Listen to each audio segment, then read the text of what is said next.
Hello and welcome to Louisville Week. JMU will play the Cardinals under the lights Friday night. So it's a big week, but first we're going to take a look back at last week's game against Weber State. We'll talk about the good. We'll talk about the bad. We'll talk about the ugly. Well, first the good. All right. First item of goodness is that we whooped them 45-10. I came pretty close with my pregame prediction, but 45-10 is fantastic. That makes JMU 1-0. They're fine. Oh, well done. Well done, Bobby. Thank you. Thank you. Uh, we'll get the hang of this, me and you. All right. Some more positive takeaways. The more good from the game. First, JMU QB1 AB3 is back.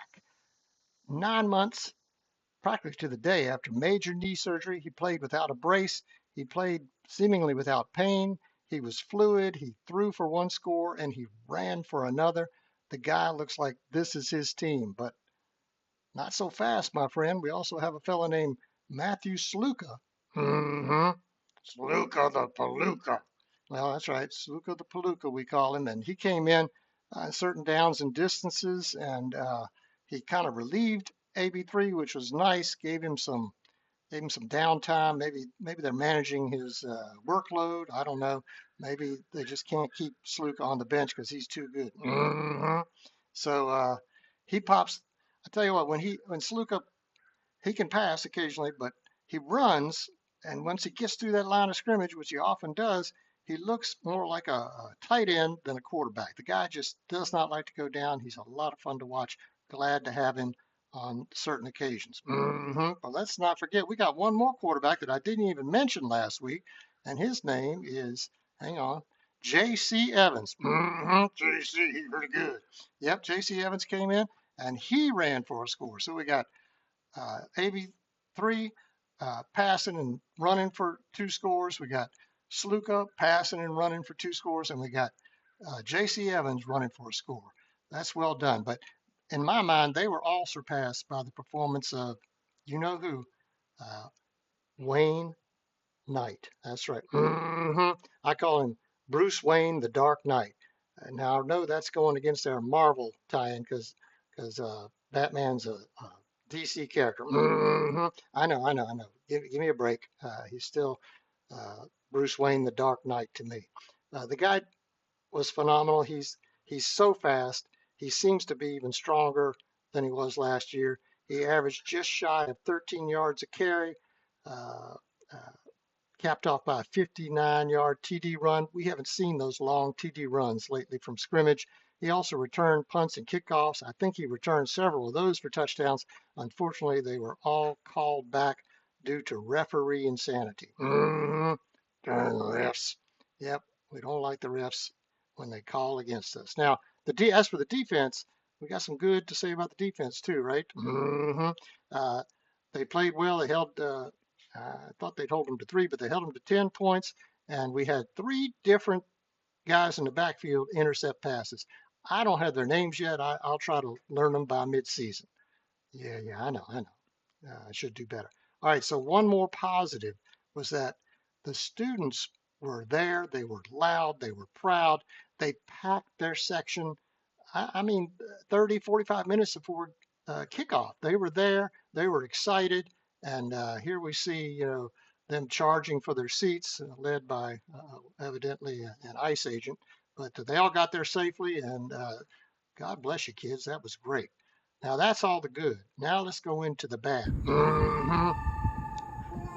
You might call these geezer gripes, but I'm just telling you about it, kids, because I am in touch with the young folks, so I know what young people want in a stadium experience. I got some gripes about that. Number one, it took way too long to buy a hot dog. So Bobby was hungry. I said, I'll go down. It's not halftime yet. I'll sneak down there before the Royal Marching Dukes get out. Oh, that's, of course, one more thing I should have mentioned the good. Royal Marching Dukes are always good. Go down Royal Marching Dukes. Yeah, that's right. Well said, Bobby. Um, so I'm up there for, I don't know, 25 minutes getting a hot dog. I missed Chase Regan's block punt. I missed a touchdown pass. You guys got to work out that concession a little better. That took way too long. Now the beer line was empty. Why can't some of those concessionaires at the beer line come over and help us with the hot dogs? Anyway, got to fix that, people. Now, as for the in-game entertainment, all right, the I know JMU's all excited about having a new DJ. DJ. But let me tell you something. That music was too dang loud. Too dang loud. That's right. It's too dang loud and too much modern music too, and too frequent. You know, give me a break. Give me a little time. Give me a little time between plays to rest, to you know, to impart my wisdom on a neighbor. Okay, maybe to listen to wisdom for a neighbor. Um, and if you're going to play all these songs, play some more songs that I love, that I know. Like take a hint from the Royal Marching Dukes. They played "I Got Rhythm." Okay, that was lovely. I love "I Got Rhythm." I've heard that. Gilligan's Island was a nice break, but my ears were bleeding from the volume. Too much volume. And you could play, you know, if you want to mix it up a little bit, how about a little "I'm a Believer" or "Last Train to Clarksville" by the Monkees? These are all winning tunes, all right? As far as entertainment goes, you know, you got some of those little skits going on. You had some sort of, I don't know, Hunger Games or something. I say bring back the mascot race. I didn't see any lobster rolls. That's another complaint about the concessions, but you know, take that for what it's worth. So I have some suggestions for nice modern entertainment for the kids. Uh, First, you could consider a barbershop quartet. You know, these guys harmonize like you wouldn't believe. We could have, you could video this now. This is good for your big screen TV you got there. We got Mumbly Peg. The players could play Mumbly Peg. They're bound to know that game. That's a good game. Okay, well, I think we could, okay, uh, yeah, all right, I get it, I get it, I get it. We could also have a puppet show, okay? The kids love puppet shows, yeah. All right, or how about a G-Haul whammy diddle freebie? You know, give out free G-Haul whammy diddles before the game, okay? Now, that's about all I got as far as the good and the bad of the first game. As far as the ugly, I'm looking at it.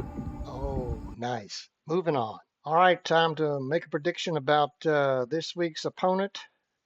JMU will be under the lights at Louisville playing the Cardinals, who put a hurting on the Eastern Kentucky Colonels last week. 51-17, they beat them.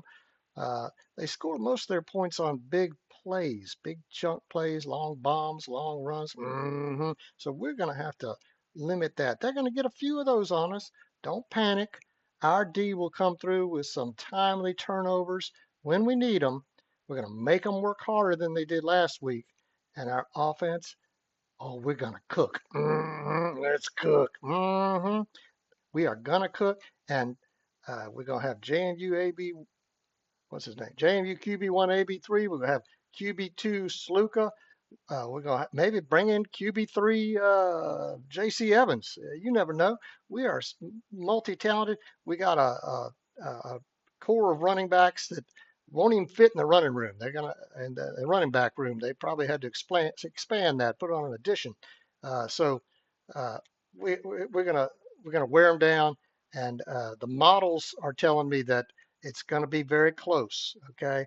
But I'm predicting a JMU victory. JMU 31, Louisville 28. Let's go, dude.